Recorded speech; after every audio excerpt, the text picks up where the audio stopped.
L'un des points de vue courants sur l'extraconjugalité, c'est de considérer que l'infidélité est une faute. Je vous propose de partir d'un tout petit peu plus loin.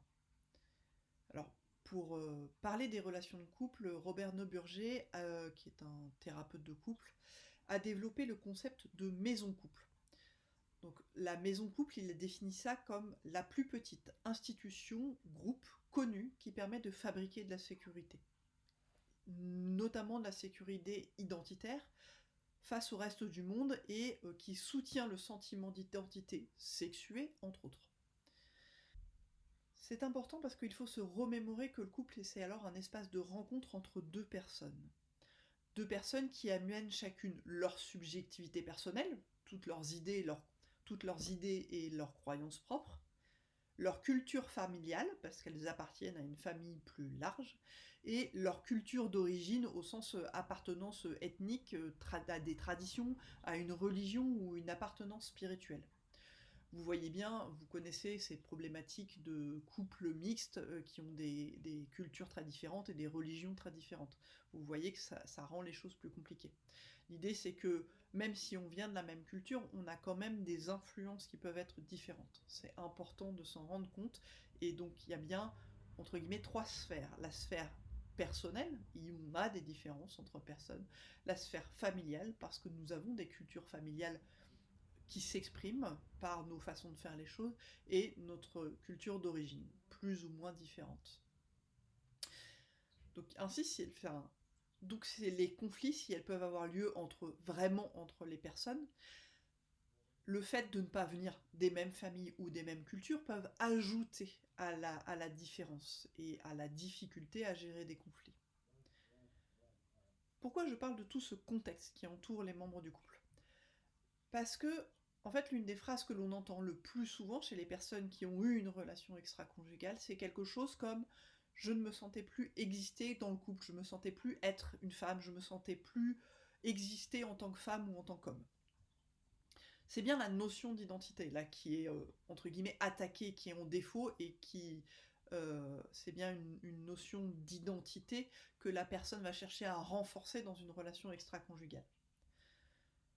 Alors, je vais préciser, il existe de rares cas où la relation extra-conjugale, elle est provoquée par une volonté de vengeance entre les conjoints. C'est absolument pas le cas le plus courant.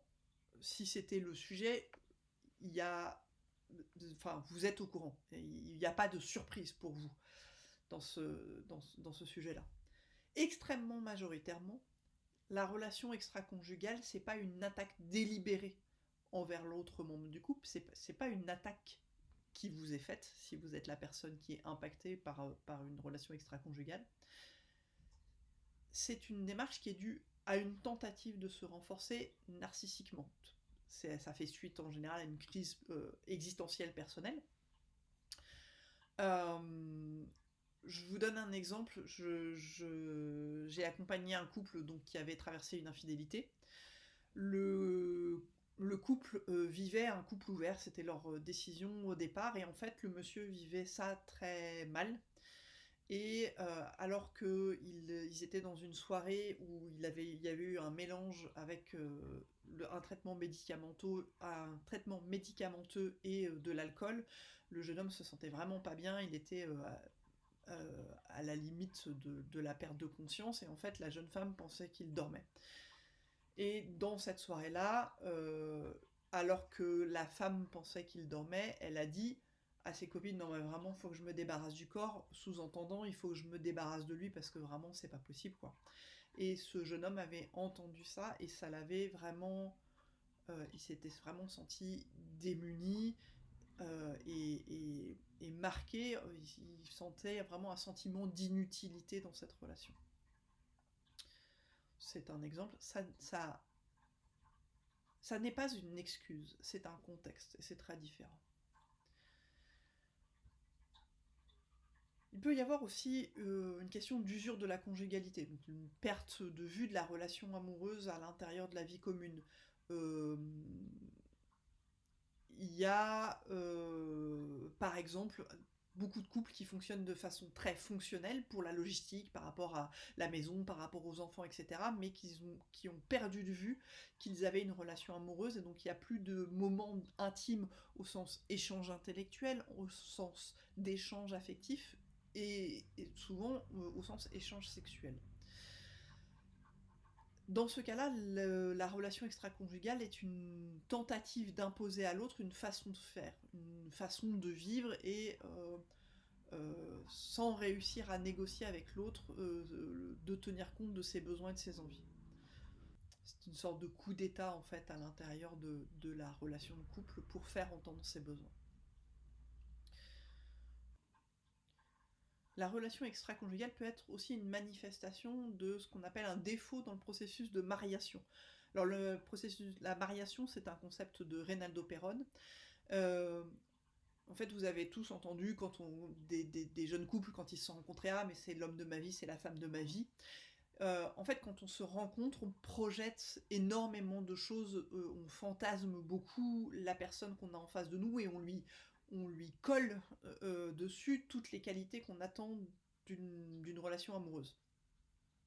Sauf que quand la relation dure, toutes ces idées qu'on avait de façon idéale sur la personne rencontrent la personne réelle, et il y a des processus en fait de déception qui font qu'on va pouvoir être en contact avec la personne réelle. En fait, on passe de prendre l'autre pour ce qu'il n'est pas, de l'idéal qu'on avait projeté dessus, à on perd l'illusion qu'on avait fabriquée à deux là en se rencontrant. C'est une façon de construire la vie réelle à deux, en fait, ce processus de mariation. C'est quelque chose qui permet d'atterrir dans la relation réelle. Et la relation extra-conjugale peut être liée à ce processus de mariation, d'atterrissage dans la réalité qui ne se fait pas, et une façon d'échapper à ça. Et ça peut être, la relation extra-conjugale peut être une façon de vouloir échapper à la déception, une façon de ne pas réussir à dépasser la déception que produit ce processus de mariation. Et donc ça va être important de pouvoir aller mettre à plat ce sujet-là. Tout ça nous amène à parler effectivement de ce qui est explicite dans la relation et de tout ce qui est implicite. Et on va retrouver les détails dans la vidéo suivante.